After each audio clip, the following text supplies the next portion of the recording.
What advice have you got for the winner in terms of how do you get the country to listen to what you've got to say again? Yes. Well, the main piece of advice is easily accomplished, which is it's very convenient to have an unpopular government. And, of course, I'd never had that. Yeah. I was up against my old enemy, my new friend, Tony Blair, at the height of his power and popularity, where his approval rating always stayed in massively positive territory. The first piece of advice is pick an unpopular government if you're going to be leader of the opposition. Well, that's easy in this case because the new government, rightly or wrongly, is unpopular, actually. Achieved it in record very time. quickly. And that does mean the leader of the opposition gets listened to more. But then, something that is more under the control of leader of the opposition, which is what you're really driving at, I'm sure, is values come before policies.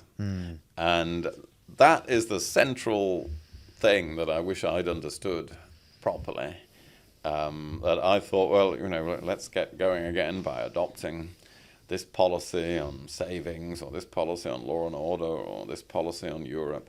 And actually, people don't listen to your, they're not interested in your policies unless they've first of all established that where you're coming from and who you are and what your basic values are.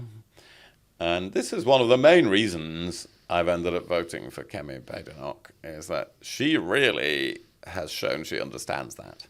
And certainly in the leadership election process has resisted the temptation to set out a lot of policies, which will also be obsolete. Just think of what we were talking about earlier of how much the world of work will change in the next few years before the next election.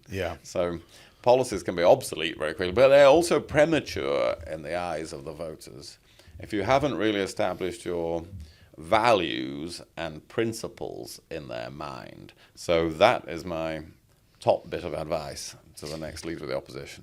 Do you think there is much you could have done to have made the 2001 result any different? Well, a bit. I could have done more of what I've just described. For instance, you can tell, hopefully from talking to me, a huge value to me is the future of education. But we didn't really do anything on that because it's easy to be told, well, actually, education policy isn't something that people are interested in. But it should have been established as part of what I was standing for, because I've always felt strongly about that. So we could have done a bit better. We would not, however, have defeated Tony Blair in 2001, even if we'd have shared precisely all the values of the British people and got that across very well. Sometimes when people have voted out a government after a long time, voted in a new one, and times are good, then in their minds they've elected that government for a while. They don't really want to be disturbed about the subject again for a while. And that was those were the circumstances of the very beginning of this century.